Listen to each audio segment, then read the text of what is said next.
What's up? This is Draco. And this is Alicia. And you're now tuned in to OD Podcast. Oh. Period.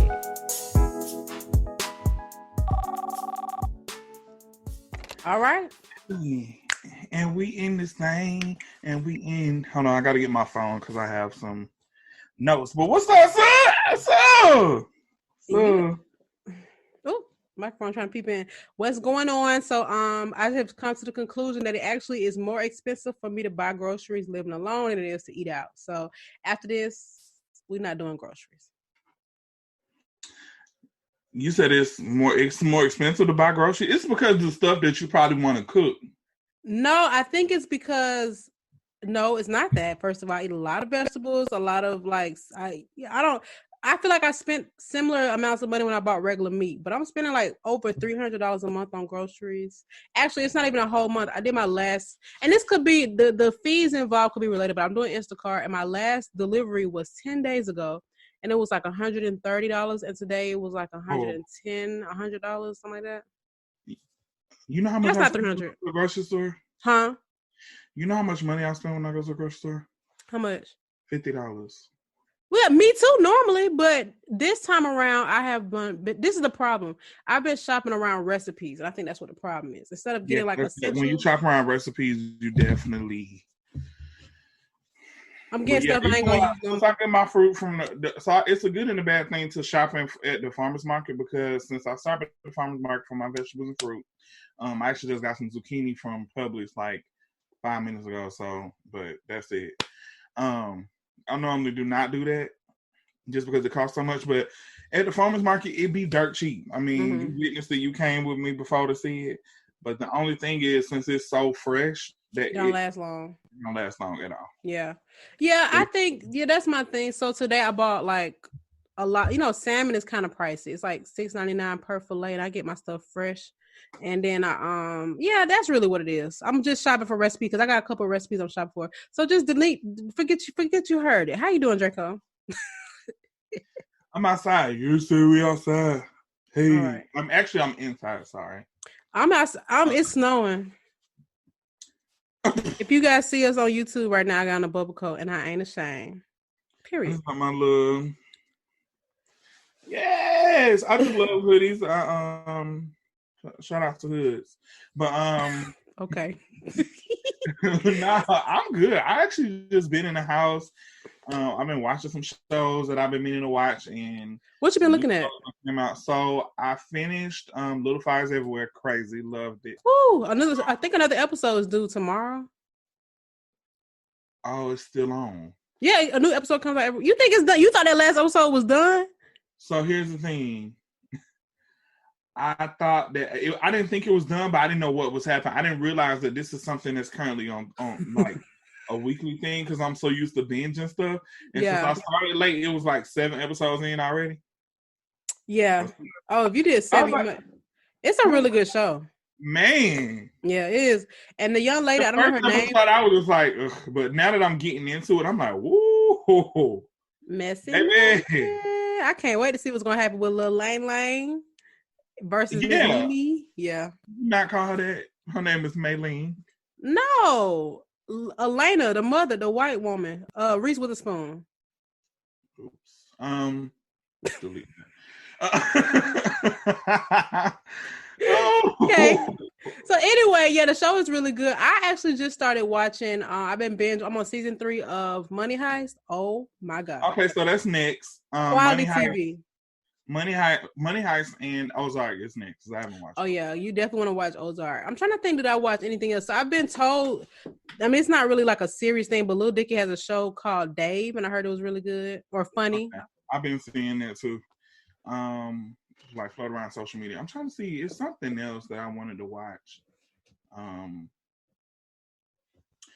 Anywho, Insecure back on, so it don't matter. Yeah, there you go. So boom, there you go. I wanted to before we get started, I want to at least acknowledge that this is our 69th episode, and somebody suggested that we talk about sex on this episode, and I wanted to know if you've ever had a one night stand. I probably have had more than enough one night stands, unfortunately. Okay. hold on. One night stand is when you meet somebody out and then y'all or okay, Yeah, it's more whatever. like it's like the first time you met and y'all smash. And I don't really know what qualifies it. Like, do you have to know about them? I think you just met, you feel the attraction, and then you hook it up. I'm not judging you, by the way. I wouldn't care, but just saying. But I mean, I'm 30 years old. You think I'm not gonna experience stuff in the last 10 years? Anyhow, yeah, I probably have. I can't count them to be honest, because I mean, why night stand? But in recent years, maybe not. But no, I said in recent years, not so much for real. Like, if at all, definitely my early 20s, mid 20s for sure.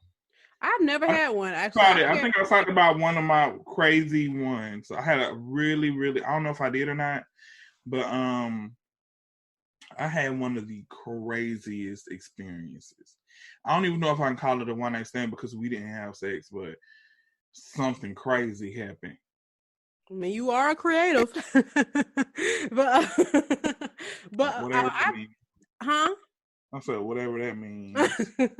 I have never had one, and I think it's because I be disgusted by most dudes that I meet at first, and I have this thing where I need to be like in love to have sex.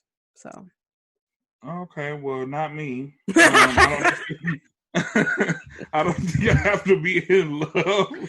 It don't have to be deep in love, but just some kind of feeling. Yeah, some feeling. Let me not say that because I definitely have sex with somebody before that I wasn't in love with, but I did have feelings for them, and so I felt like, okay, But I be feeling like I gotta know so much about you. What's your blood type? How many dogs have you ever had? How do you treat your kids? I mean, kids in general. Okay, cool. Before I moved in this house, I used to live in Hateville, which is Slick, the hood. Well, I ain't that slick to it, but the part I lived in was the hood. And child, just know I had this damn boy show up at my house. That was strike one.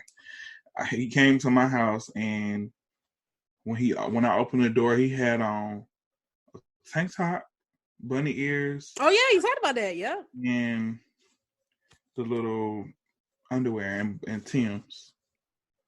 Sound like a slippery. I'm just like, what the fuck is happening here? I don't like stuff like that. I would think I was getting robbed or somebody hired a stripper.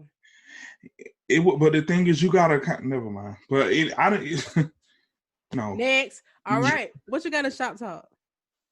Oh, let me see what I got for the shop talk. Let me see. I got a question though before I get to the shop talk. I'm on Instagram pretty often looking at dentists, and I just have a question for people with veneers. Can y'all eat ice cream and like bite it and not feel it? I'm not even trying to be funny. I don't know. I don't know. Please let him know, because you can ask some of your clients. Some of your clients have veneers. OC Genasis is going back and forth with Keyshia calling Nefertiti, and I don't like it. I ain't even read it. Sometimes when they be beefing like that and it be long, I'm like, it ain't meant for me to look at. I haven't read it either. What's his name? I see what he just posted. Yeah, that's why I'm saying that. Okay, say less. Yeah, he said I almost went to jail one time for selling crack to your mama. Oh, they from the same hood. Yeah, my one time maybe never mind. Well, I was in a situation. Maybe this is oversharing. I'll tell you off air, but it's don't share it. Okay. But just I don't like this. First of all, me personally, how I feel about Keyshia Cole, let me just start there. Something not there. It's something I'm missing. I don't know. I don't really know Keyshia Cole like that, especially in recent years. I used to love her show, love her music, but she just seems really difficult to work with. I could be judging her just by looking from the outside looking in. It just seems like she's just a difficult person to work with because she just always seems to be the common denominator of beef. I do think that this has been taken out of proportion because at the end of the day, like, OT Genasis should have just respected her wishes and just left her shit alone. Like, Yeah, but or she in the same breath though. Oh, I'm sorry, it was a gnat. It was.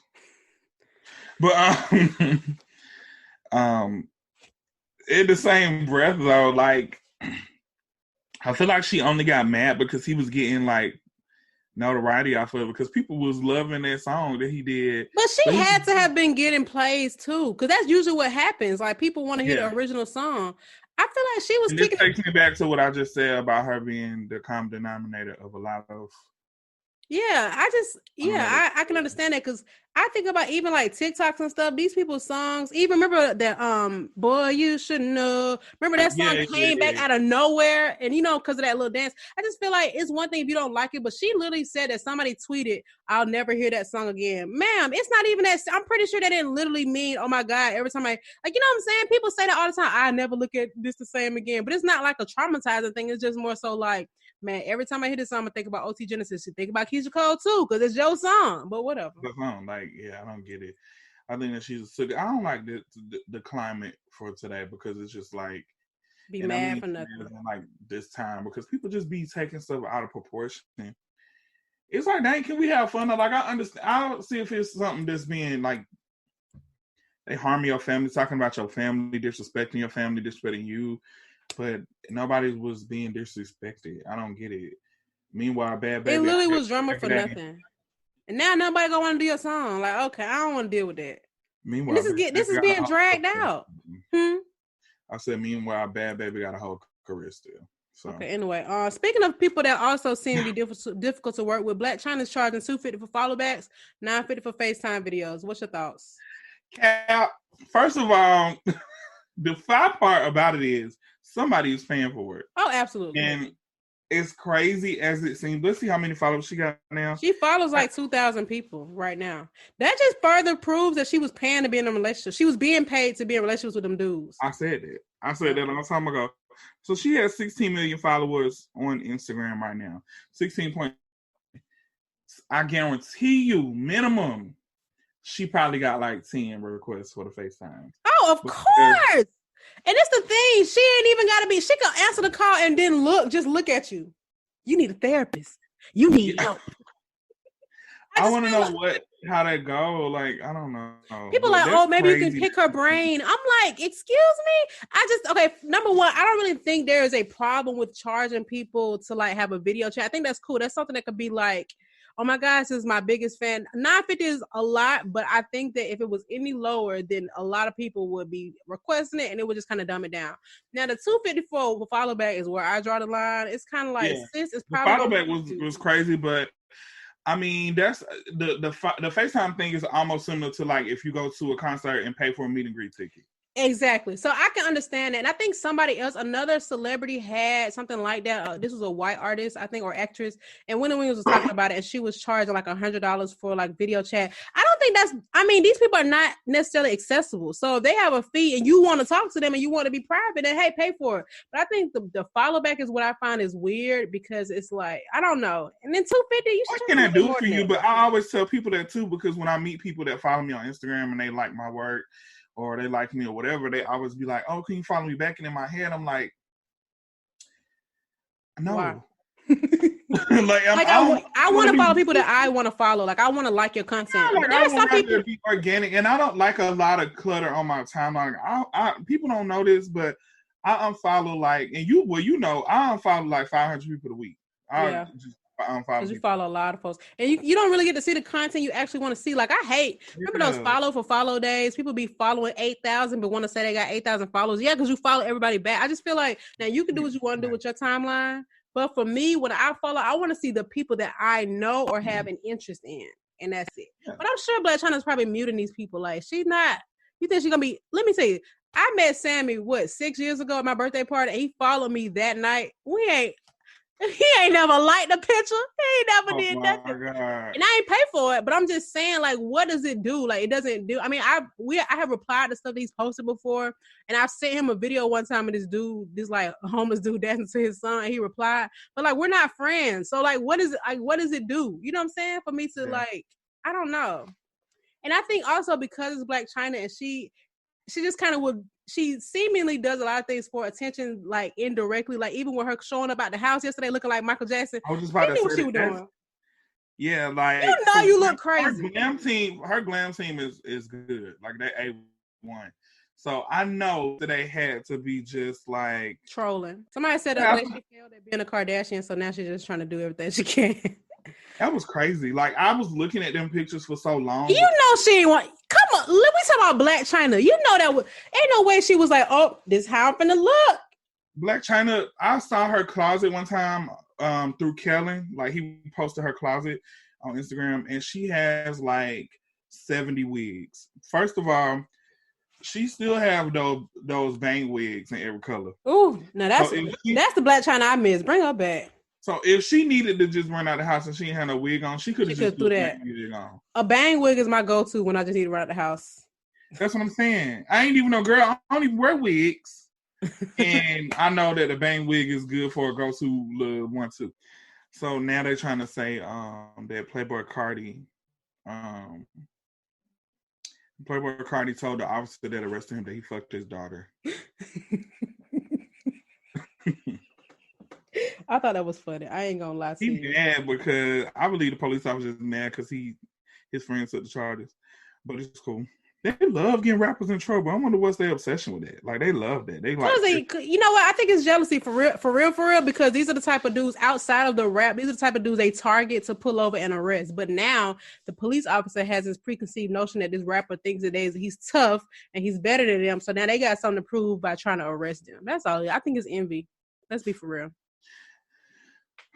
You probably don't care, but Summer Walker and London on the Track are done. For now. Yeah, I honestly feel like it's gonna be for a minute because I feel like they had a work relationship. Summer Walker was definitely popping when she met before she met him, but he definitely popped her up, especially with her album. Like, woo, he got that check off for us too. Yeah, so I feel like definitely they have a work relationship, and he always talked about how every time she said she was gonna quit music, that he was just like, oh yeah, y'all ain't gotta worry about that. I'm gonna make sure that ain't happening.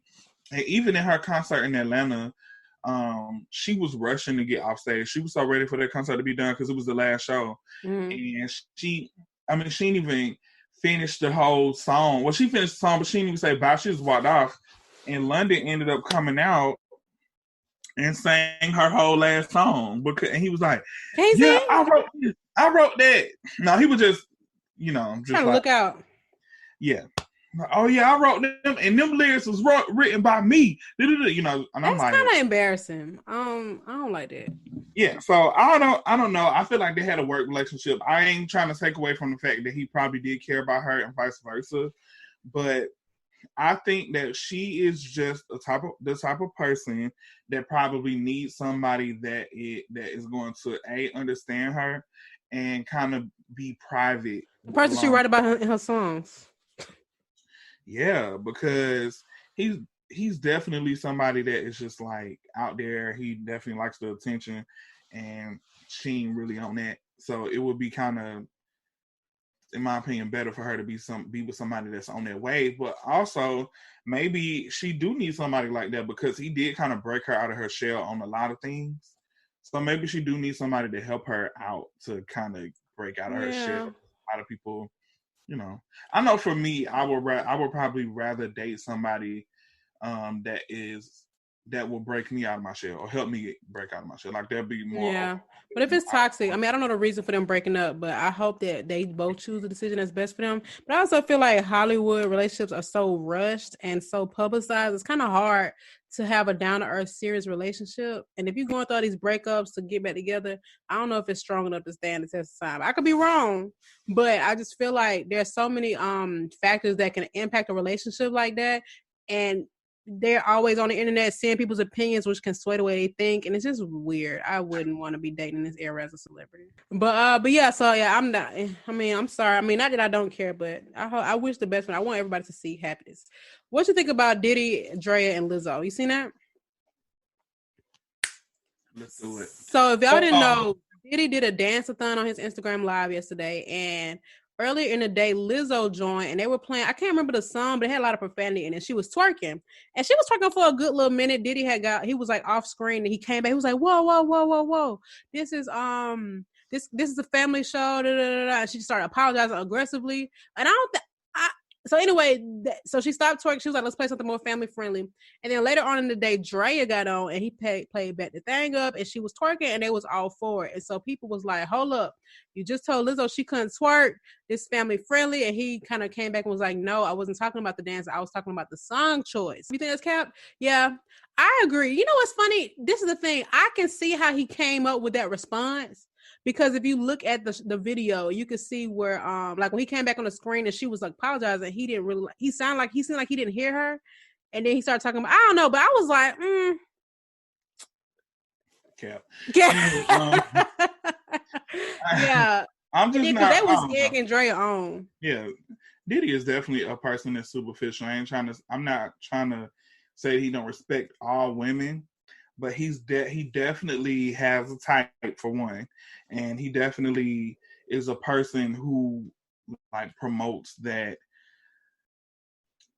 vixen type of person. Like he likes that type of girl. So Draya definitely falls into that category. Mm-hmm. And then I don't know, the girl's just been really on Lizzo ass these past couple months. A lot of double standards going on. It.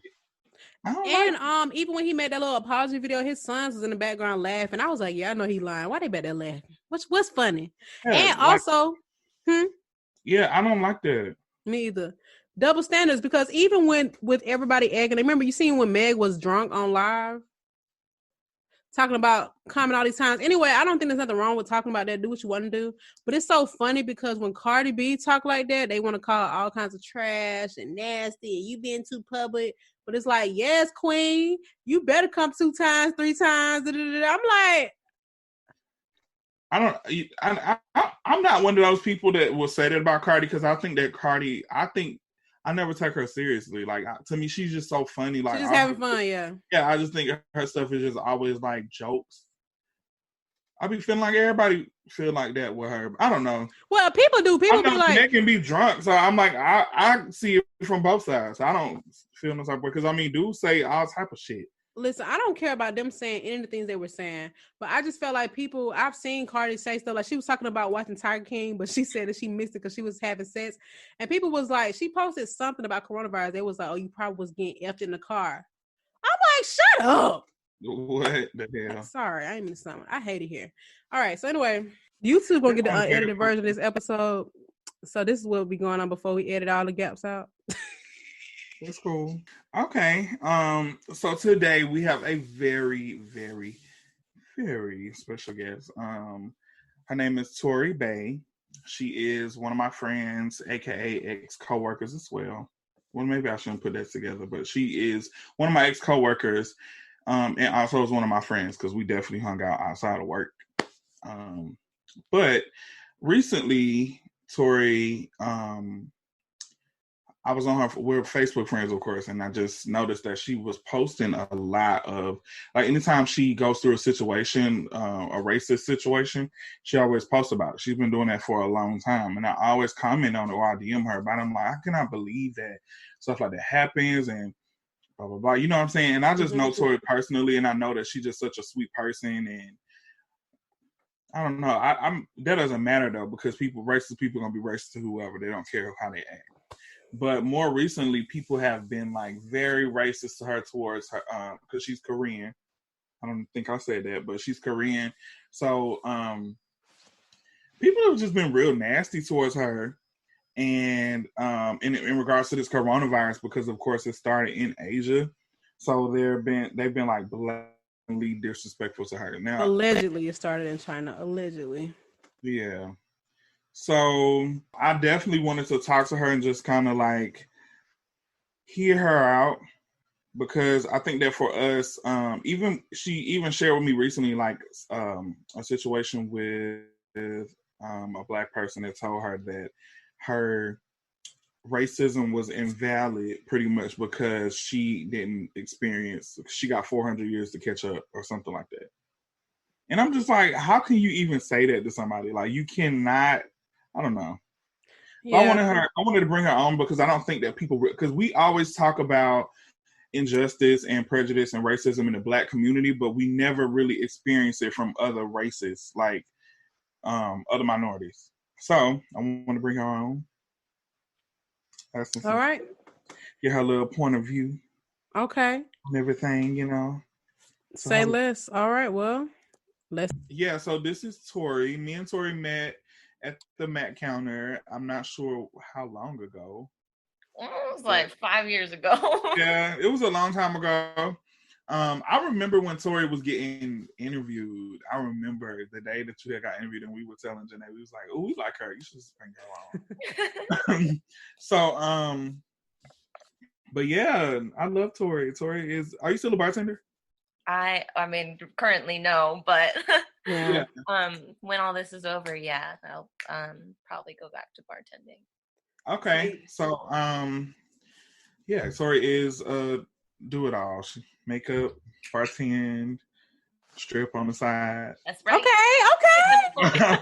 I'm just playing. Talk about breaking the ice. Okay, I'm just anything else you want to add? Where are you from? Like, where are you from?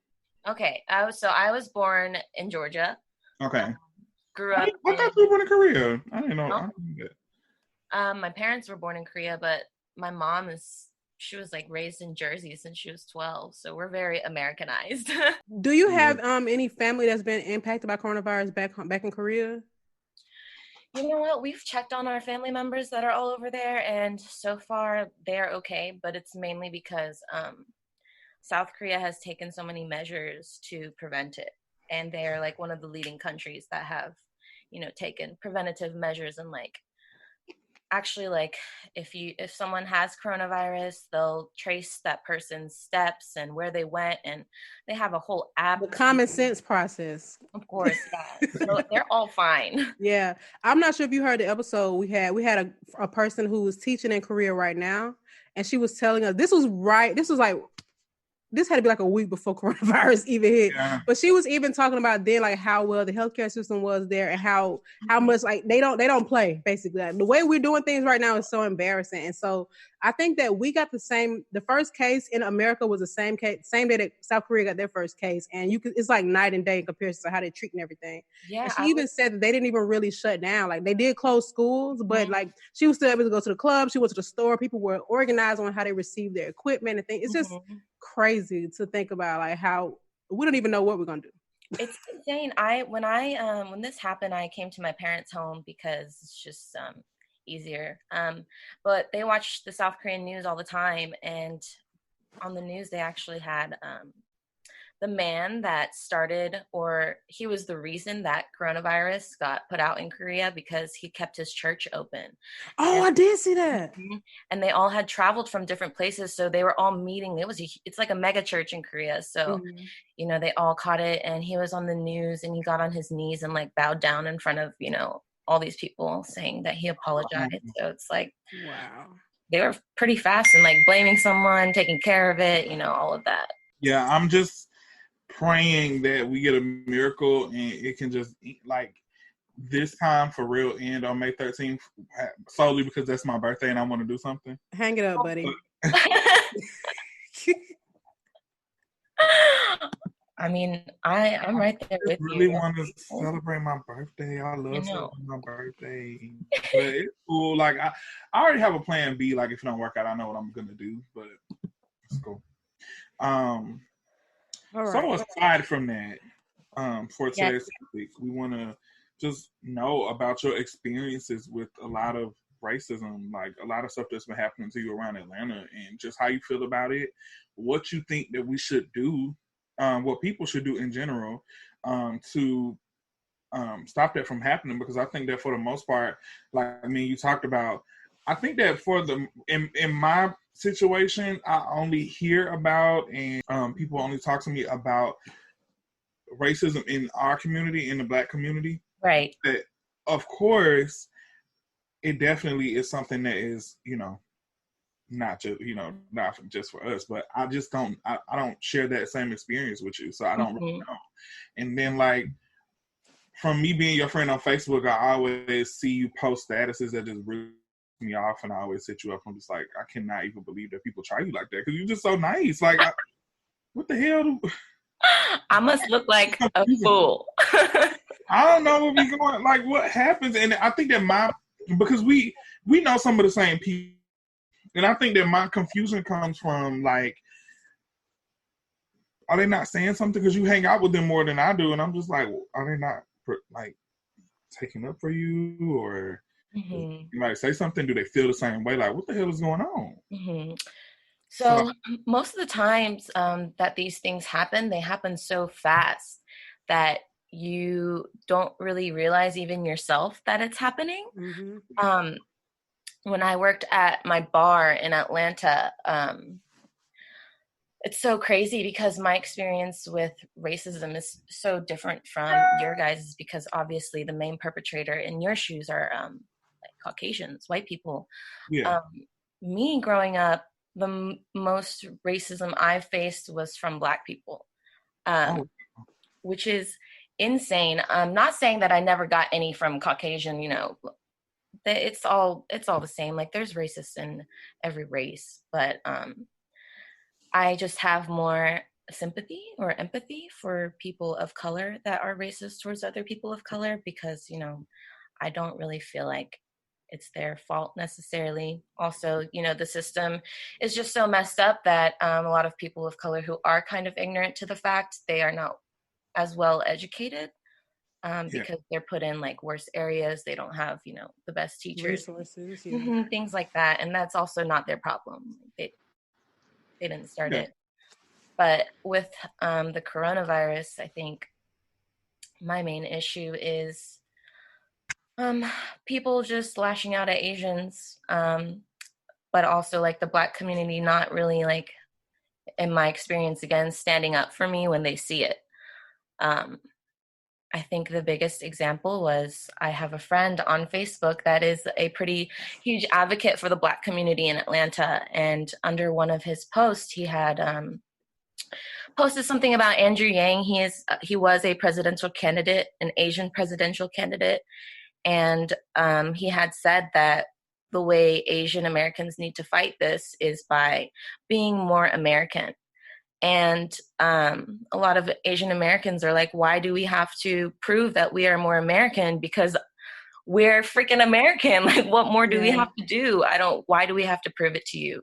And when he posted that article, a bunch of his Black followers, they were all just saying things like, well, isn't it the model minority that has so much catching up to do? Like, you finally understand what racism is like, you know, just things like that. Yeah, just kind of making it seem like, because I think one thing I have learned, and this is just me trying to educate myself, is that aside from white America, most people of color have been oppressed of some sort. But I think that because of the response that African Americans have received from America, is so, like, they basically are like, we don't know what y'all talking about. That was so many years ago, get over it. So now we're like, well, we want respect from everybody. I don't care. Oh, you're oppressed? That's too bad, because my people, we built this country for free. And 100%. So one thing I try not to be like closed-minded about stuff like that, because I do acknowledge that people have been oppressed and they have dealt with their own race. Even when you think about like the Holocaust and just so many things that have been forgiven per se, not necessarily forgiven, but those people have kind of received reparations. But I wish that instead of oppressing more people that are oppressed, it's like, this is the time to join together. You know what I mean? It's not the time to, like, if I want respect, I want to give respect also. Like, so it wouldn't help me to come to someone like you and tell you that you don't know what racism is, because it's kind of like saying, like, for me, I'll be like, oh, I grew up struggling. We didn't have a lot of food. We didn't have a lot of cars. But to somebody might be like, well, my mom bought all my siblings a car. She didn't buy me one. It was hard for me. And I'm like, hard? You know what I mean? But I think it's just relative to like your environment and what you used to. I could never expect someone to know I don't even know what slavery is like. I just know the impact that it has had on my culture in general. Yeah. But it just would not be fair for me to take that out of someone else and say, oh, but you... You know what I You mean? know what it feels like. Yeah, and it sucks. And I really wish that I was more well versed in like how I'm trying to express myself. But I do like even when I see right now in China how they're being racist towards Africans there and like evict them out of their place is not serving. But I feel like here people see an Asian person and they're all Chinese or they're all Asian, so they don't even know that. And not that like a Chinese American is not responsible for coronavirus and that they should treat them specific, but they don't even know where you're from. You know what I mean? Right. It's like you're saying stuff like this, and it's like you don't even, what are you talking about? Like even I've seen news articles where they're putting pictures of Koreans or Japanese people on the article. I'm like, they're not even Chinese, and now you're creating that bias that people have because they don't even know what the difference is. My bad. I mean, there was an article that my friend sent me, but most of the attacks against Asians that have been happening were actually done by people of color to other Asians in the United States. So, you know, it's just kind of sad to see that we as minorities or people that have been oppressed in different ways are doing this to each other. It's just so frustrating to me. I don't understand why. It is almost going not one step backwards, but two steps backwards. It's also helping, you know, people that are in higher power that are racist divide us more. And that's exactly what they want. And they love seeing us fight each other. It's just what they want. And it just frustrates me so much that people can't see that because of a little hate in their heart, you know? Do you feel that that there is a sense of racism from the like I always hear that Asians hate African Americans. Now I don't know if they mean Chinese, Korean, Japanese, but do you feel like is that something that you've experienced before, or do you feel like that may be specific to a different culture in the continent? So when I lived in Korea for about 2 years, I studied abroad there, and don't get me wrong, there are people that think that like just because you're Black, like something is wrong, or like you're not like the prettier race or whatever it may be. Those ideas are in every country, whether you're a Black person or like in Korea. So I remember someone telling me that the Chinese in Korea are the Mexicans of Korea. And it just like puts things in perspective. Like it doesn't matter what race you are. There's racism in every country. With China treating the Black community the way that they are right now, I 100% do not agree with it. It is so despicable to me that they can even do something like that. But for other Black people to be like, you know, F them, they're doing this to our people, so I'm going to call it the Chinese flu, which is what someone said to me last night. And I was just like, last night? Yeah. Yeah. I need to put together a bunch of the comments that people have said to me. But yeah, this guy said, you know, I'm going to call it the Chinese flu because of what you guys are doing to my people in China. Sweetie, I'm not you even guys, Chinese. first of all, I'm not even Chinese. Hello. I'm like, China is not all of Asia. There are other Asian countries. You know, so please do not blame us all for what they're doing. And most of us don't agree with what they are doing. Yeah. I mean, it's just like here, because if you know, especially being from the South, I think it's kind of tough in the South to like, you know how they're like, oh, but everybody's not racist. That's just some bad people. But it's like in the South, it's like, well, you're white, you must be racist. Okay, that's what it is. But if you go to other cities, like that is such a cute microphone. I was saying that it is cute.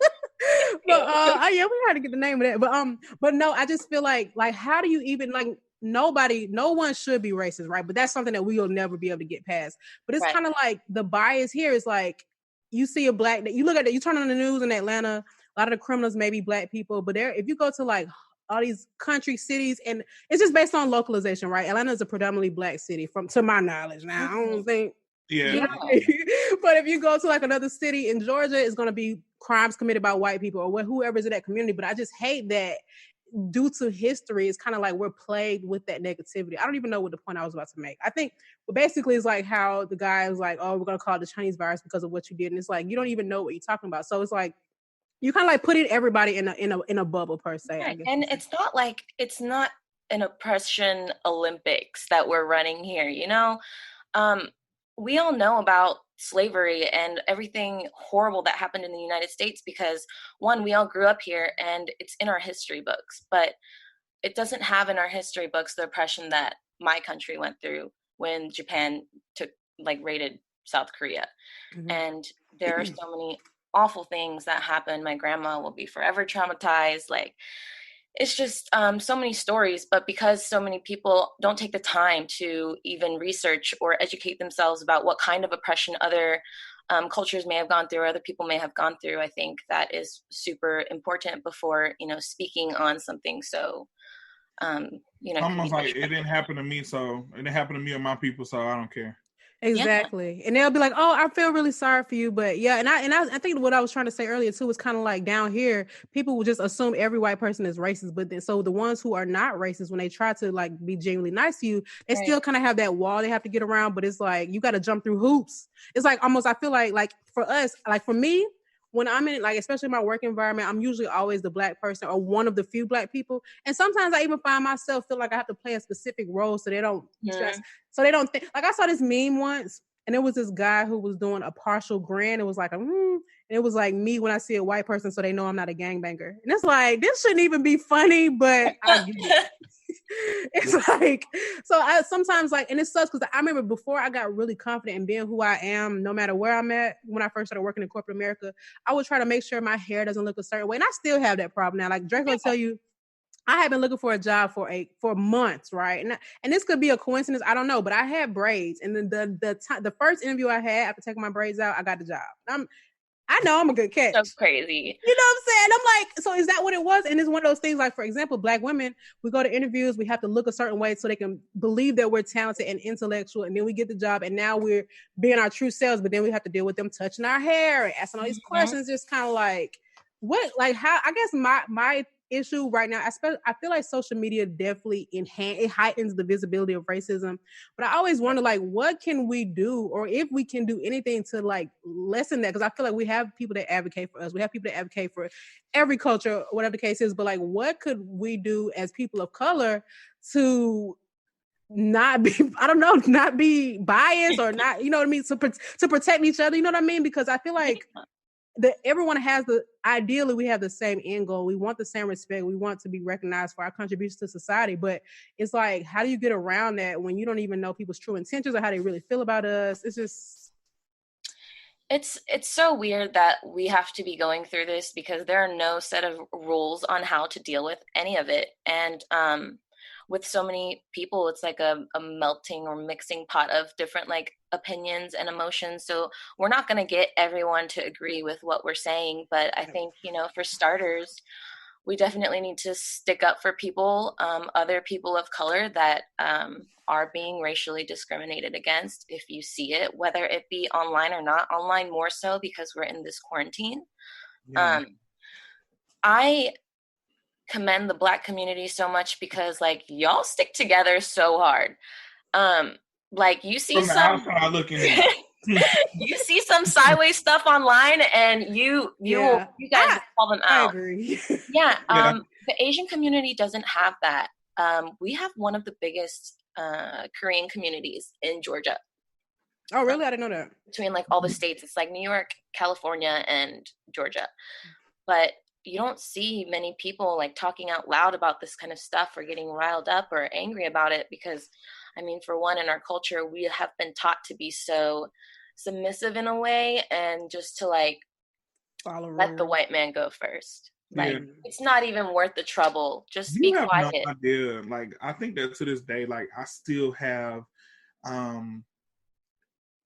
like some sort of setback. Like when I see white people out in public, or if I have to work with them, or whatever the case may be, I always feel like I have to put on a certain type of like, a song and dance. Yeah, or either like do certain things. Like it's just like second nature to me. Like I don't even think about it. I just do it automatically when I see them. Yeah, and it's so annoying because I even caught myself like,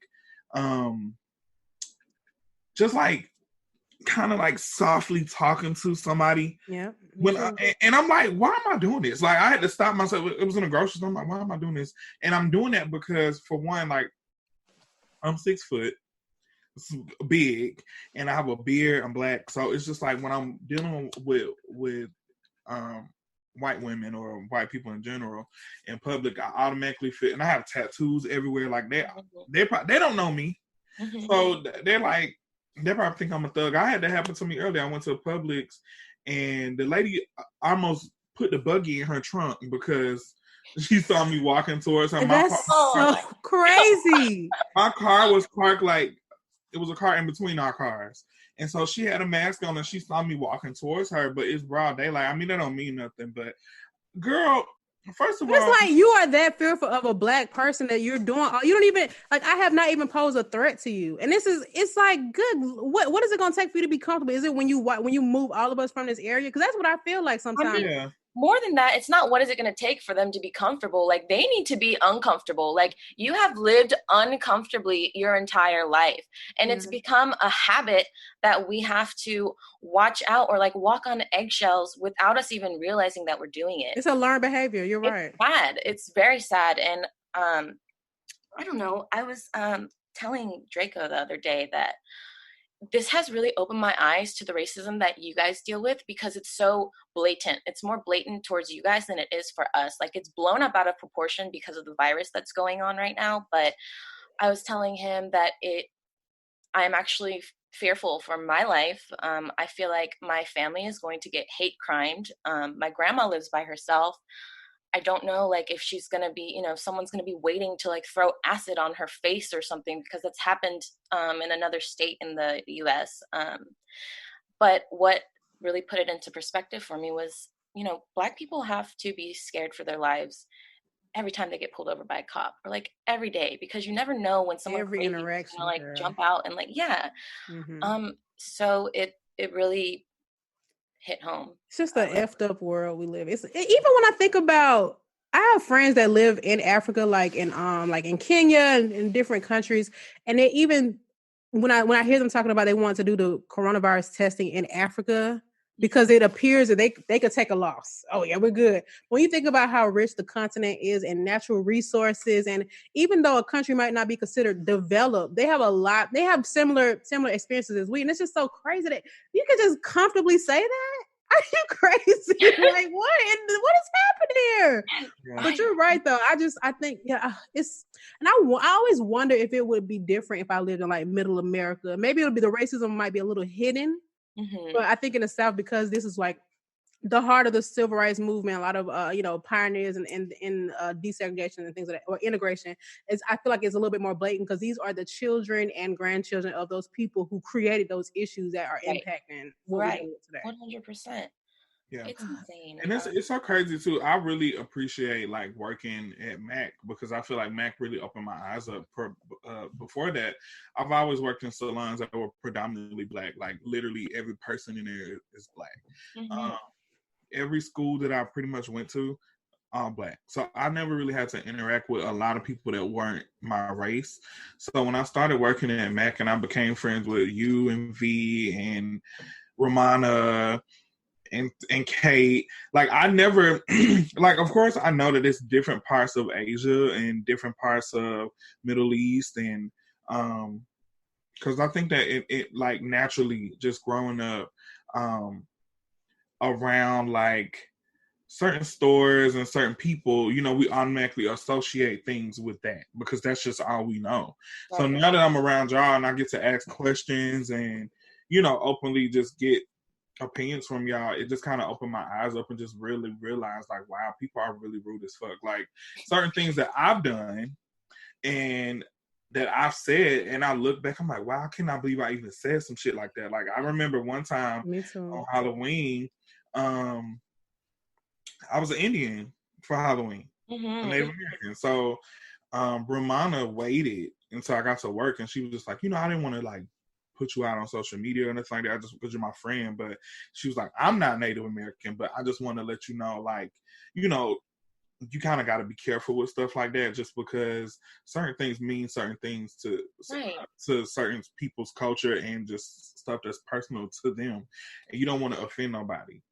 And I really had to step back because I even talked to V one time and she was just explaining to me like the difference between you guys' culture. Because I'm like, that's so crazy that all of y'all hang out with each other and all of y'all are like different Asians. Yeah. Like, I'm like, girl, how did that even happen? I think even the term Asian is funny because Indians are Asian, Russians Right. are Asian. Yep. You know what I mean? But it's just kind of Yes. like, it's just, I think for real, I'm just sitting here thinking, I mean, this is kind of common sense, I guess, but I think all of this is just a matter of education. I think it's natural to associate something to a specific group, like a natural bias, like, Right. oh, I don't know. I don't even want to say, but you could be familiar with something. Oh, Atlanta got a lot of black folks, you know what I'm saying? But, it's like, I think it just comes because racism is a learned behavior, right? So I feel like if people learn more about each other's culture or gave each other a chance and had open dialogue without like putting that wall up and showing hate, because even because if you think about it, like me and Draco, no matter how many times we make ourselves appear to be the token, like the good black person, it's not going to change for the next black person. You know what I mean? Right. We're just the good ones to them. So now they're gonna put up that same wall to the next black person they meet, and the same for you, Tori. It's kind of like you can show, okay, you can prove to them that you're a good person, and you haven't even been to Korea, because it's like, imagine having to say that I haven't even been there. It's like. You shouldn't even have to say that. They shouldn't even think of it that way, because there are people from all over the world who have contracted it from people who come from other. They're even saying this might have even started in Europe.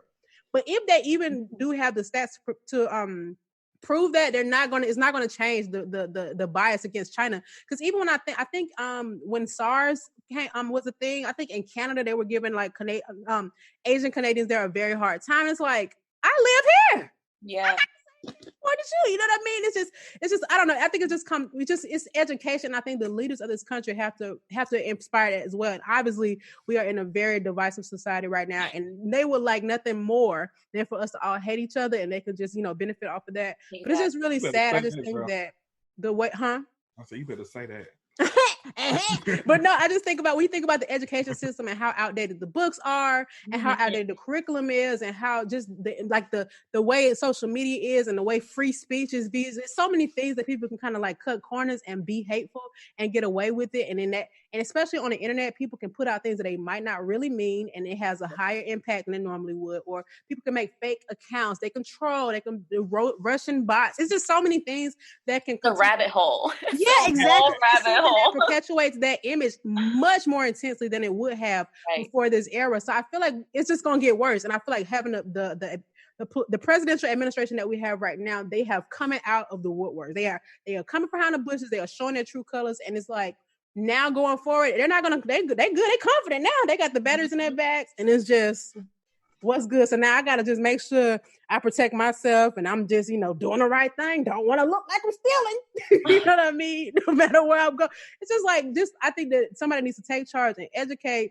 and be responsible when raising kids and showing people that there is more to life. Because a lot of times that is true. Because I mean, even me growing up in a house, like my mom, I was definitely taught out of her mouth, like intentionally, that white people were the devil. Like in so many words. She didn't say that, but like I know what you mean though. Yeah. And think about it. Your mother and my mother were born from people that were a part of the civil rights movement. You know what I mean? Yeah. And their parents were born of free slaves. My great grandmother was her mother was a slave. You know what I'm saying? So it's not that far removed from that, and it's really hard to push, like, to fix a generational narrative. Like the only way that I think the only way that we could be more peaceful amongst each other is by getting what we feel like we deserve, which I don't think the country is willing to give us. So because of that, they're going to continue to express our disdain and how we've been treated, and they're going to continue to treat us the way that they want to treat us, and it's just a never-ending cycle. So I feel like you just got to create your own social groups, uplift each other, be positive, be intentional about educating yourself about other cultures, welcoming other people from other cultures, and not being biased and closed off and then acting surprised when stuff blow up. And definitely having conversations like this between people of different race or people of color. It doesn't really happen too often because, of course, we're going to stick to, a lot of Asians will hang out with just Asians. A lot of Black people will just hang out with just Black people. But, Atlanta's such a... That's who you understand. That's who understands you without even having to explain it to somebody. You know what I'm saying? So I get it. Yeah, 100%. But these conversations need to be had so that we don't have this hatred, at least towards us, because minorities make up the majority of our country. Not only the economic impact. Let's be hello. clear. That's right.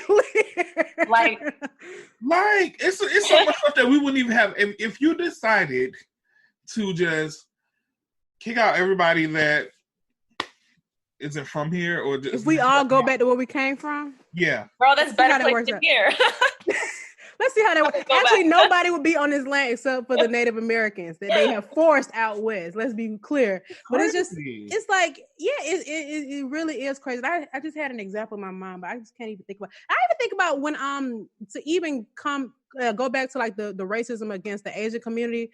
And when you think about, I remember, and I'm thinking this was like, and not to be like historical, but I'm kind of, into that. But I think after World War II, they had actually passed laws to restrict Asians specifically from immigrating to the United States because they posed as a threat because of their social, their financial status, because they had money, they were opening successful businesses, and they were doing well. So they posed a threat to the white community because they were worried the black people. They set up laws to make sure we would never, outdo them. Right. But the Asian community were like barred for like 10 years, I think, from immigrating to the United States, which is crazy. They were put into camps in the United States. Yes. Yep. Yeah, I'm so happy that, you have educated yourself on at least, that part. It's, we need to take the time to educate not only ourselves, but other members of our family. My dad had eye surgery a couple weeks ago. And when we walked in, someone asked if we had been out of the country or if we were sick. And this was just from a person that was sitting in the waiting room. And I was like, have you been out of the country? Right. Are you? Exactly, because we have the same access to those airplanes. I was like, excuse me? So I actually had this jean jacket on that said Korea very big on the back of my jacket. Mm-hmm. And my dad was very embarrassed. And he said that I need to take it off and put it into my closet until all of this is over. And that broke my heart. I was like, why?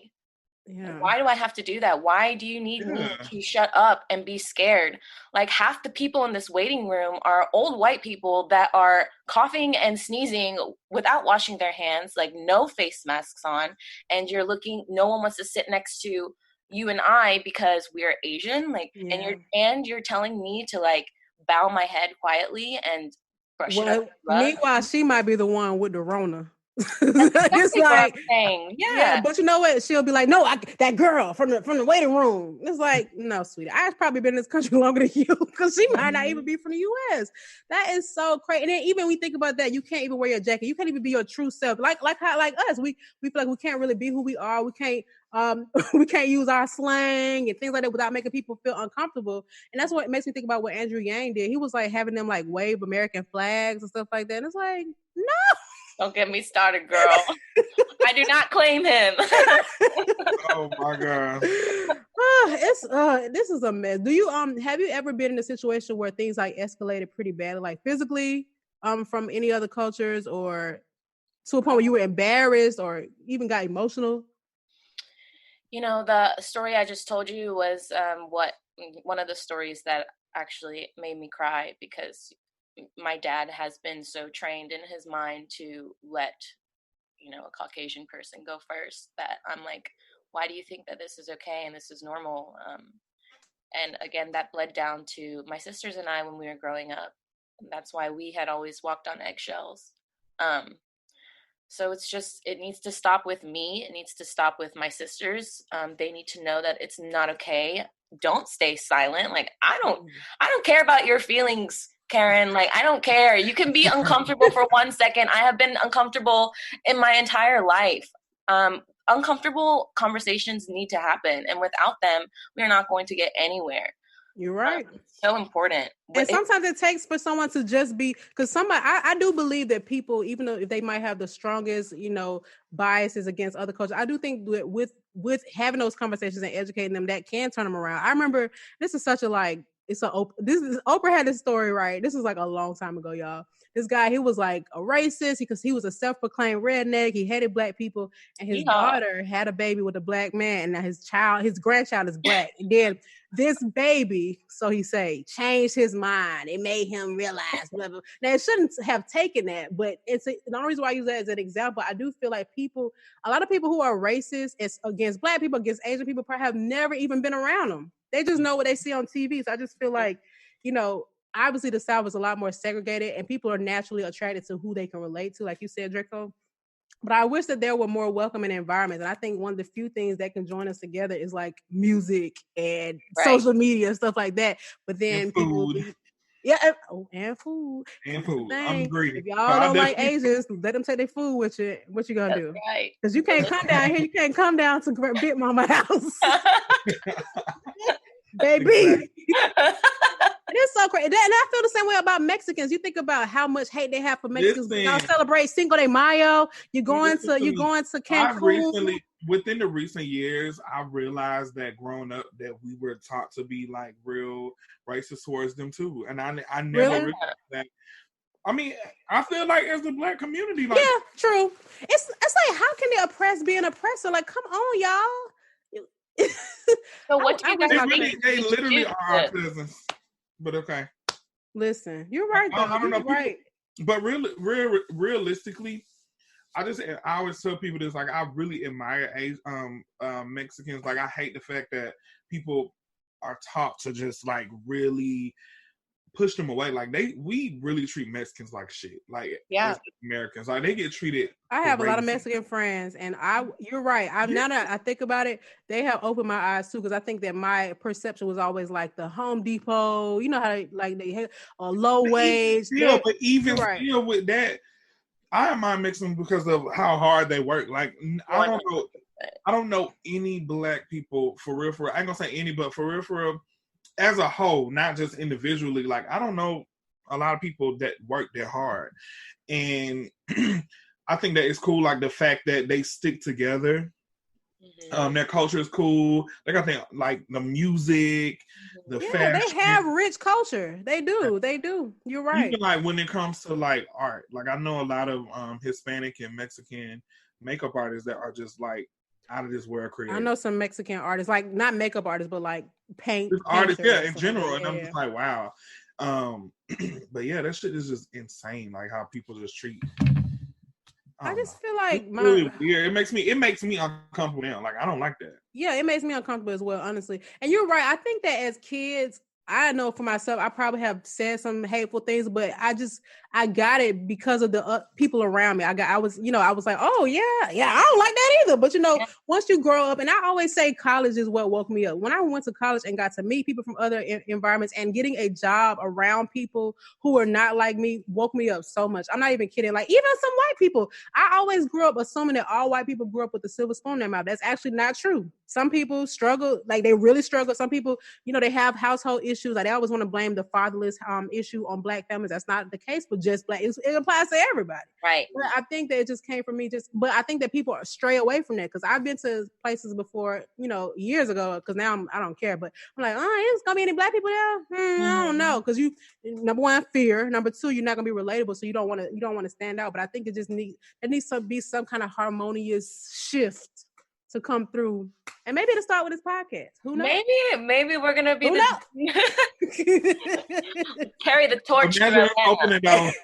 Imagine us opening it up, being a gate. I think that'd be cool. What if we have like a mixer or something? You know what I'm saying? I mean, after coronavirus is over. That would be so exciting to throw, like a mixer for all for everybody. All yeah.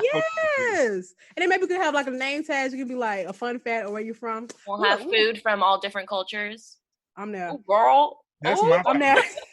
Tori. So recently, that was your first time having a Korean barbecue, at least? Second. Ooh. I had Korean barbecue for the first time recently, and girl, I'm obsessed with it. I can't stop eating it. Just FYI. It's pho. Where does that originate? Pho is Vietnamese. That's Vietnamese. I knew that because my Vietnamese friend is who took me. Culture. I'm here with it. But do you see the impact it has had? Now, Tori, you have a lot of Black friends? Like when you went to school, did you make a lot of Black friends, or how was your social group? When I went to school, college, I didn't hang out with anybody. Mood. I was in Korea, so okay. I didn't I hung out with some Koreans, but mostly I was alone.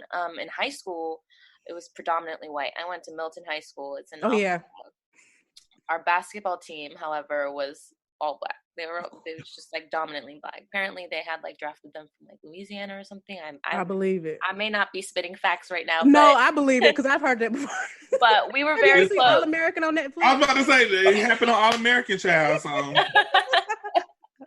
So, I mean, as soon as I got back from college, I moved to the city, and that's where I met most of my black friends. Mm-hmm. And they're just the best. I mean, we have like a great time. We don't see colors, so it's just like I'm like, why can't everybody be like this? Yeah. What do you have you dated a black person? I have twice. Did you have a bad experience with that? Like, do you feel like you were isolated in those situations when people see you like out in public? When I met their parents, they were so accepting and just like genuinely kind to me. I will say that my parents were not happy about it. Yeah. But you know what? And I hope this doesn't sound biased. I don't really see a problem with cultures wanting to like marry their culture. I went to Iceland one time and I learned a lot about the Icelandic culture, and they only reproduce with each other because they like Iceland has some of the purest DNA. And it might be like corny to think about, but I think that's kind of cool to kind of like preserve the culture. Now, I don't think there's anything wrong with dating within other races, of course, but I kind of want, I don't know if I think that it is bad to want your like your Nigerian son to have a Nigerian wife or something like that. Maybe it's a sense of pride, but if it comes from a place of hate, obviously not. But I think that I can understand sometimes. I definitely can understand that too.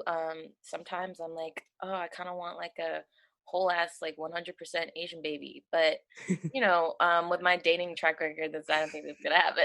Yeah, it's like, well, whoever I fall in love with is who I'll be with, and it's different. You're in America, there's so many choices, you know what I mean? But if you're in Korea, I'm sure that you would, you know. Yeah. It's interesting. I did notice when I did have like a black boyfriend that sometimes things in our cultures like they thought were weird, or I thought like it's just so different. But it is definitely eye-opening.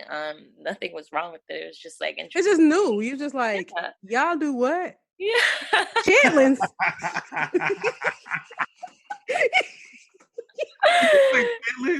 Chitlins. Gizzards. Sugar on your cornbread, sugar on your grits. I just went. No, I get it. But I think there's something unique about prison. You know, I keep making these disclaimers, but I always think about if colonialism never happened, colonization, and people literally stay in the countries that they were born in, how rich culture would be. Because if you think about like black culture, at least in America, we have culture, but we don't. What do we really own? You know what I mean? Like our languages and our religions were stripped from us. We were forced to learn our accents are lost, our family, our genetic history is lost. But I just think about if the world developed naturally, technologically wise, and we were all in our native countries, like how cool planet Earth would be. We probably wouldn't even have an issue with global warming. Probably not. Probably not. I feel like America is turning into the new third world country. I've been seeing that a lot on Twitter.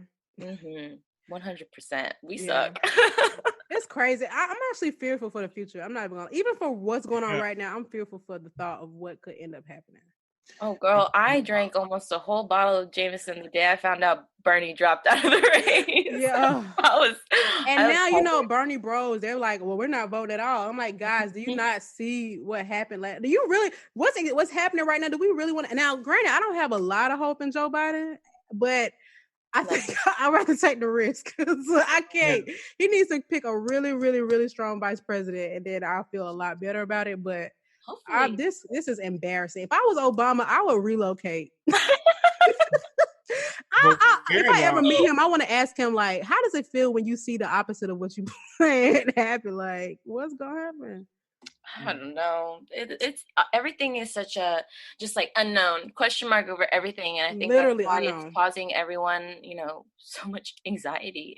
Yeah, no, you're right. I think that a lot of people are going to have new like therapy sessions are going to increase, but the demand. I think that people are going to have new vices, smoking, drinking, things that they were doing in idle time because a lot of people not used to this. They don't want to be in a house. They can't go outside. I mean, they just want to be busy or feel good. Did you guys see that an article about this young, I think she's like a high school Black girl, and she committed suicide in her quarantine because she just like couldn't take it.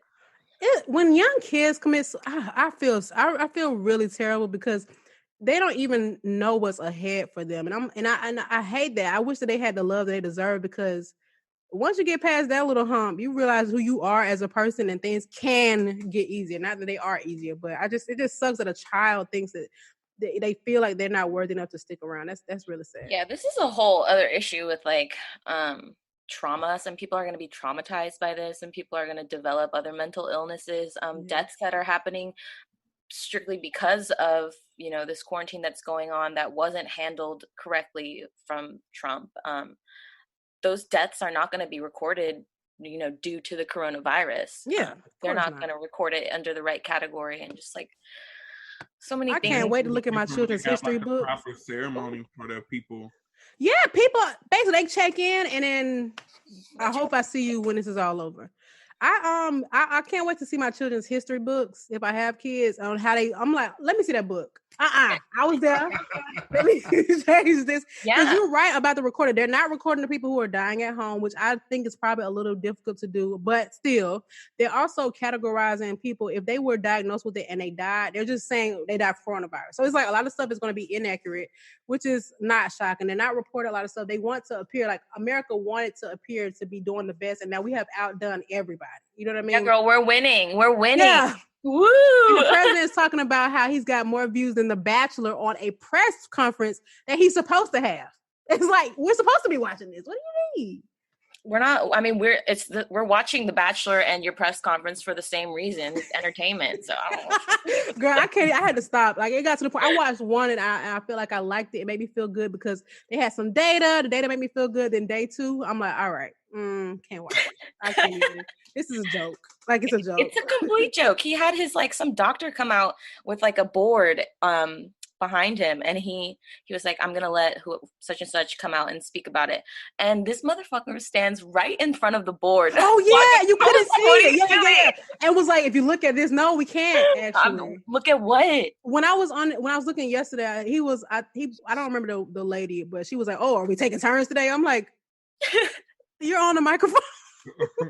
And even when he pulled with Dr. Fauci yesterday, it's just like, this is crazy. What is happening here? What do you think, as being part of the Black community, you know, of this great state, we can do to maybe like, I don't know, share that we are in fact in this together, and that, you know, we're not against each other? I feel like there's no platform or no one is doing, you know, having this type of conversation with each other. From my outlook on it, I just personally feel like Atlanta wouldn't be the problem for real.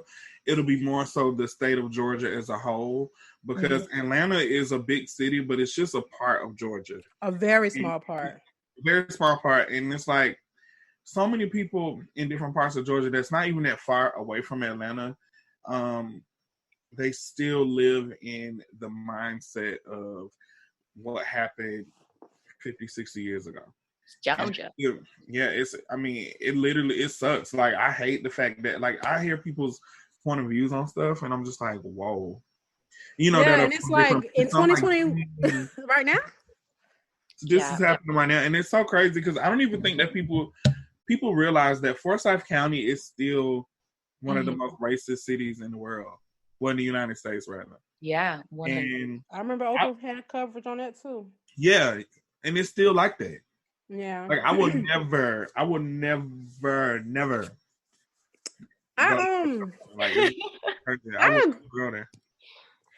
That's a good point, because, you know, we think about it, like, even with the stuff that happened with the election for the governor, and people were so surprised, but it's like Atlanta might be blue, but Georgia is red. You know what I mean? And I think people need to realize where we live. Like, I understand Atlanta is just, it's so much going on here. We feel like we running shit, but realistically, as a whole, we can't do nothing.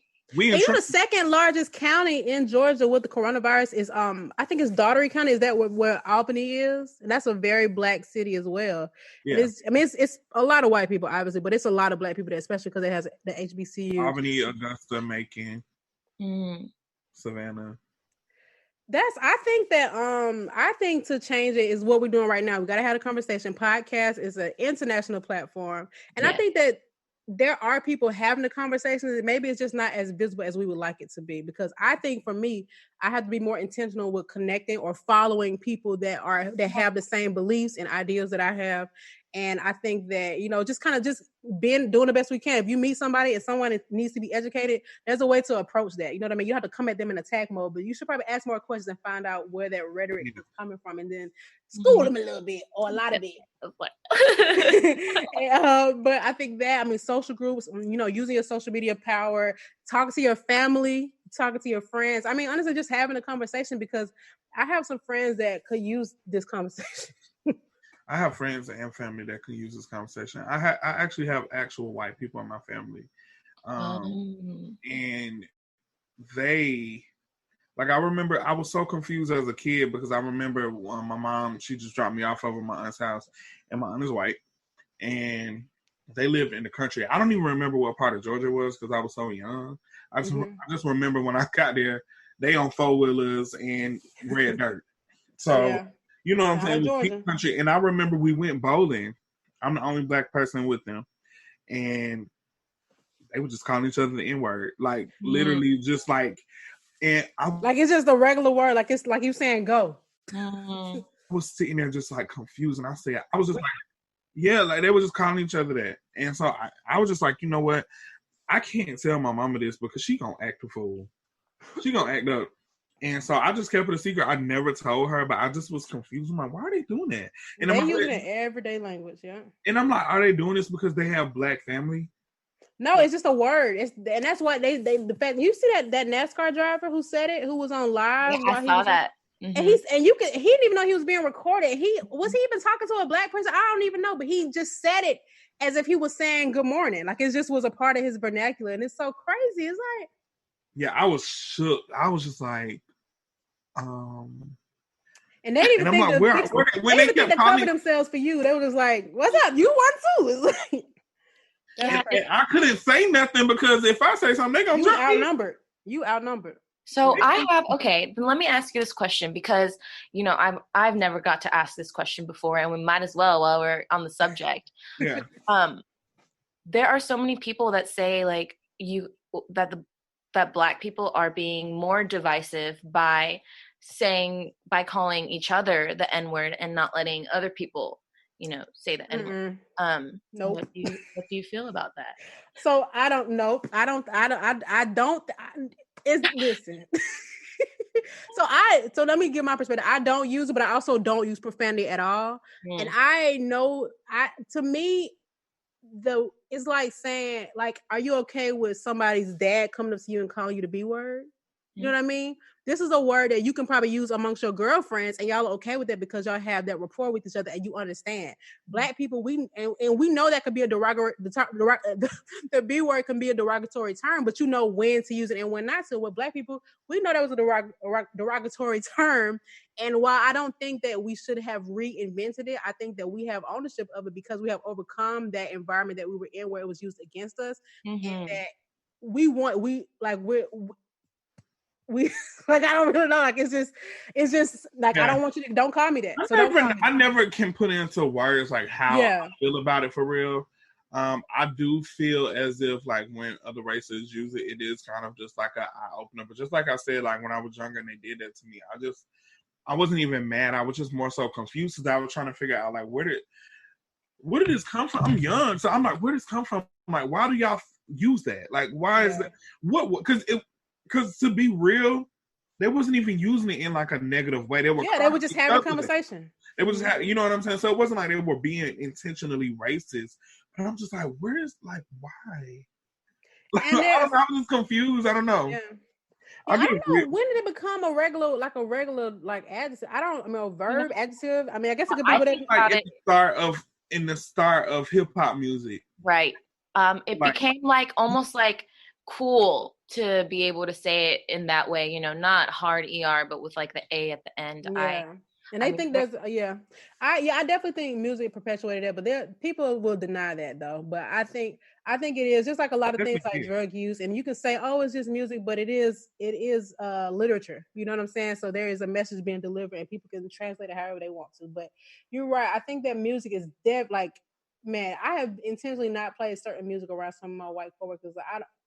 My hand look quick. I'm guilty of even like, back in high school when there would be like rap songs playing, and it's just so easy to recite all the lyrics when you're like enjoying your time and you're looking around like lyrics. And I will own up to it. Like I did it, driving in the car, just like reciting whatever, but I will never do it again. Growing up, once I got out of that, I just realized it was so wrong. Just like be conscious about it. Don't do it. I don't know what's so hard to understand about that. It's just one word, don't do it. But I think it's also when we think about people who are not around Black people on a daily, it's easy to just use it. They're not around. Who's gonna check us? You know what I mean? And did you guys see the girl on Twitter who was playing a violin? And she was playing the Box by Roddy Ricch, and then she played the violin on the N-word part, and people was like, "This don't sit well with me." They were like, she should have stopped playing when the word came out. I think she was Asian. So. That's funny. Yeah, I think it's one thing to be a kid and just doing things because you were rebellious, but when you become an adult and it's time to educate yourself, that's what you got to do. That's just there are repercussions to it. For everything. You can make an excuse. I was young. Okay, that's true. I did a lot of things I shouldn't have done when I was a kid, but now at my big age of 31, I know better. Like, you know what I mean? It's just you got to be. I would probably even say, for me personally, I probably did ignorant shit up until I was about 24. Yeah, real. And it happens, and that's why I hate social media sometimes, because there are people who are way younger than us doing these things and getting drugged as deserved, but they kind of don't even really get to learn because they're just going to double down, and this is going to follow them forever. Versus us, we had an environment where we did stuff, we learned our lesson, and we're glad we didn't have social media. But now it's like all of y'all racist, every last one of y'all. Yeah, but they're just being a rebellious teen or child like we were. It's just hard. And I mean, I wish sometimes this quarantine has had me so discouraged and frustrated because I'm just like, I am not a doctor. I am not a lawyer. I'm not like an influencer by any means. So how am I going to get, my thought process or my feelings out there, or try to even find people that are like-minded like me? Because it's you just look everywhere and it's all bad news. And you're like, it's discouraging. Positivity in this, and definitely speaking with you guys, there's a little bit of hope. Hey, there's a lot of hope. Man, it's you just gotta first of all, you just have to associate yourself with the right people and just use your voice. And think about it, there can be change. Do you ever, like, for me, for Black culture, I think about, back when slavery was a thing, there were people who were trying to escape slavery. And the fact that slavery went on for 300 plus years, imagine somebody being like, man, this ain't gonna never end. Just stop. Stop wasting your time trying to escape. But now looking back, we overcame it. And then we overcame, segregation, things like that. I think even if we don't see the immediate results, even though we might not see immediate results, they will impact into a greater result in the future. So if I have kids, whatever, I want them to have a better life. So if it means that, I got to still deal with this while still standing for what I believe in, it's still worth it, because it's going to fall into the right ears and it's going to make an impact some kind of way. It's just taking so long. It's taking so long. I'm ready. Imagine our ancestors like, y'all tripping off of that. Do you know what we went through? Like, I marched so that y'all didn't have to go through this. Exactly. Mm-hmm. But yeah, dang, this is a good one. It's a never-ending rabbit hole. It is. You're right, because there'll be a new issue and another issue. It'll just be issues that we imagine what is to come, y'all. That's a fearful thing, but you just kind of got to keep fighting a good fight. If you believe in it, you should advocate for it. Definitely. That's really all you can do. And if I can just have peace in my immediate environment, that's good for me. I think, definitely. I really want to find, if there's anybody that is like pushing some sort of movement like this, or where all minorities have a place to come together and be, be one instead of super divisive. I'll probably do some research and see because I know Draco is talking about seeing if we can do anything about it, or find a place where that can happen. That would be cool. Yeah, because I'm trying to Wow. stay sane, and I have realized that I've been getting very heavy chest pains when I'm out in public. It's like probably from anxiety. Yeah, 100%. I had an anxiety attack inside Kroger. Just like getting out of my car door. It was just like someone's gonna look at me funny, like someone's gonna say something to me. It's very scary. I almost want to like hide the fact that I am Asian. Yeah, I feel the same way all the time too, girl. I understand. Mm-hmm. I do understand that. I feel like sometimes now that I live in a more higher income area, more white people, I feel like I can't just look like anything going to the store like I did when I stayed in. And it's just so crazy because we have the label of model minority on Asians. So people don't think that we deal with any of that kind of stuff. You're like, look, y'all got all these stores and shops and all that, but that's not the case. I've seen some people disrespectful to Koreans. Like I've gone to nail shops and they cussing them out because they have an accent, so you think they're not smart. So I don't think there's no such. I mean, I can't believe that we even say model Korean. I guess they have to put a class in there somewhere. They got to kind of like rank everybody some kind of way. But yeah, so people don't think that we have it as bad. And I mean, like I said, you shouldn't like compare. But I'll tell you a funny story about when I got my nails done one time, or my toes done with my sister, and I was walking out of a nail salon in Alpharetta, and this lady is walking towards the door as I'm leaving, and she was like, "Oh, are you guys closed?" And I was like, I like looked at my toes and I looked at her. I'm like, no, but your mouth should be like, what are you doing? Why are you asking me that? Oh my God, dang, that's crazy. Yeah, I've actually been in stores in my regular clothes. I've been in a store where they have uniform and somebody would come up to me and ask me if I work there. I'm like, girl, I have on a wedding dress. Do I work at Walmart? Put some flies on. You know what I'm saying? It sucks. I wish that we didn't have to deal with this type of mess. And I mean, like I said, I'm glad we're having this conversation because I'm not gonna lie, I don't always think about what other cultures deal with. I think about the mess that we have, and sometimes it's like, a lot on your plate already. Yeah, it's like, well, I got honey. Good. You know what I mean? And but it's just interesting, man. It just makes me have I have a lot of concern for everyone in general, but it just makes me think twice. It's just like, you just don't know what people are dealing with. And I'm in no place, and I never will be any place to think that I'm better than anyone culture-wise. I just need to be more mindful of any thoughts that I have or any remarks that I might make because they have an impact. And I don't 100%. I agree. It starts with yourself. Hey. Well, this is a good conversation. It really was. I appreciate it. And we're gonna find out what kind of microphone it is because thank you, Tori, okay. for your contributions to that today. I really enjoyed it. But we'll talk more about what we can do off air. I'm like, we got to figure some shit out. But yes, please. Yeah, where can I find I really appreciate it. Thank you. Thank you, guys. You hold the conversation very well, and I always, whenever we have a good guest, I always tell them people be shy. And so I get it, but you really we had a great intellectual conversation, so I appreciate that. So do you are you still taking freelance makeup appointments? I am. Okay, well you should advertise, where people can find you. I don't know if you want to send them to your Instagram or website or what. Oh wow. Okay. Well, if you don't mind, can I share two? Yeah, it's your world, girl.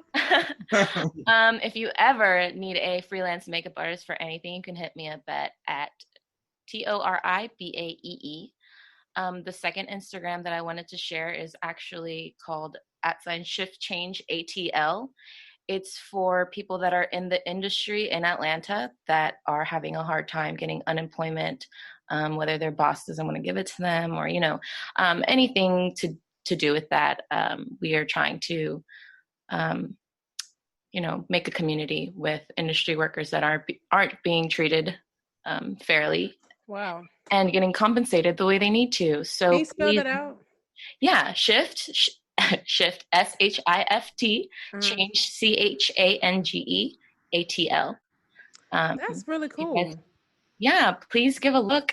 And they also have a Facebook page and they're on Twitter. So Please check them out. Yeah, you better go off and you better get these girls some As we gonna make changes this year, okay? I'm not a makeup artist, but I'm a makeup artist. You know what I'm saying? Okay. I see your picture back there, okay? Oh, Draco did that. I actually did that. Okay. Beautiful. I love it. You gotta let me do it one time. Exactly. Okay. I just went. So anywho, this has been another great episode of OD Podcast. Thank you so much, Tori. Seriously. Thank you guys. I appreciate you.